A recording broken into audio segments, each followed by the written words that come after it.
বর্তমানে রাজ্যের যে আমরা দেখছি হিংসা, দুর্নীতি, সাম্প্রদায়িক উস্কানি, সেখানে দাঁড়িয়ে তোমরা সুকান্ত শতবর্ষ পালন করছো। সুকান্ত ভট্টাচার্যের ভাবনা, যে চিন্তা, সে বর্তমান সময়ে ফিরিয়ে আনার জন্য কতটা প্রাসঙ্গিক তুমি কি মনে করো?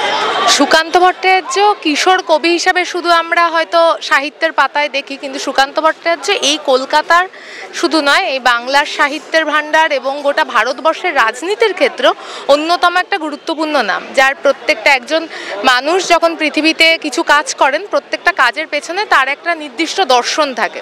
সুকান্ত ভট্টাচার্য এমন লেখা লিখেছেন, এমন জীবনবোধকে বেছে নিয়েছেন, জীবনবোধের প্রচার করেছেন যা আসলে যুক্তিবাদের ওপর নির্ভর, যা আসলে সকল মানুষের সমান অধিকারের কথা বলে। আমরা এখন যে ভারতে দাঁড়িয়ে রয়েছি, এখানে জাতের নামে প্রত্যেক দিন একটি মেয়েকে ধর্ষিত হতে হচ্ছে বা একজন লোককে খুন হয়ে যেতে হচ্ছে। সে উচ্চবর্ণের কারো মগ ধরছে বলে জল খাওয়ার, তাকে পিটিয়ে খুন করে ফেলা হচ্ছে। এই সময় দাঁড়িয়ে বাংলা বা ভারতের যে বহুত্ববাদ, মানে বাংলার রাজনীতি বলো, বাংলার সংস্কৃতি বলো, ভারতবর্ষের সংস্কৃতি, এগুলো তো একদিনে একভাবে তৈরি হয়নি। বিভিন্ন মানুষের, বিভিন্ন জাতি ধর্মের মানুষের কন্ট্রিবিউশন রয়েছে সেটাকে করতে।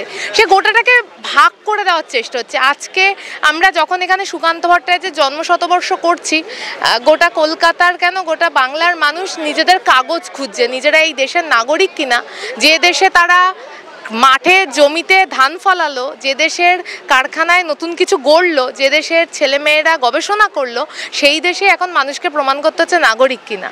অর্থাৎ এমন একটা সময় আমরা দাঁড়িয়ে রয়েছি, প্রত্যেক দিন আমাদের ভাবনা, আমাদের চিন্তা, আমাদের যুক্তিবোধ, আমাদের বেঁচে থাকা সব কিছুকে একটা আলাদা বিকৃত করা হচ্ছে।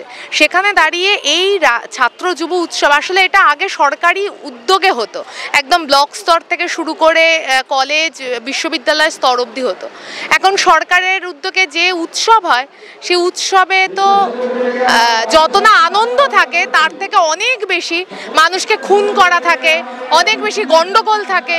ছাত্রদের, যুবদের যে বৈশিষ্ট্যগুলো, তাদের ওই 18 বছর 25 বছরের যে বৈশিষ্ট্যগুলো, সেগুলোকে হারিয়ে ফেলা হচ্ছে, তাদের যৌবনকে কেড়ে নেওয়া হচ্ছে। এবং তার উল্টো দিকে দাঁড়িয়ে আমরা ছাত্ররা, এসএফআই এবং ডিওএফআই পশ্চিমবঙ্গ রাজ্য কমিটির উদ্যোগে এই ছাত্র যুব উৎসবের মধ্যে দিয়ে আসলে ছাত্রদের দাবি, আসলে যুবদের দাবি এই সময় যা, তার পাশাপাশি বিকল্প সংস্কৃতির চর্চা, মানে এখানে প্রত্যেকটা সামিয়ানায় দেখবে ক্যারাটে, ক্যারাম, একেবারে ক্যাম্পাসের ভেতরে ইউনিয়নের উদ্যোগে যেগুলো হওয়ার কথা ছিল, পাড়ায় ক্লাবের উদ্যোগে যেগুলো হওয়ার কথা ছিল, কিন্তু আজকাল আর হয় না, সেগুলোকে বিকল্প হিসেবে আমরা প্রচার করছি।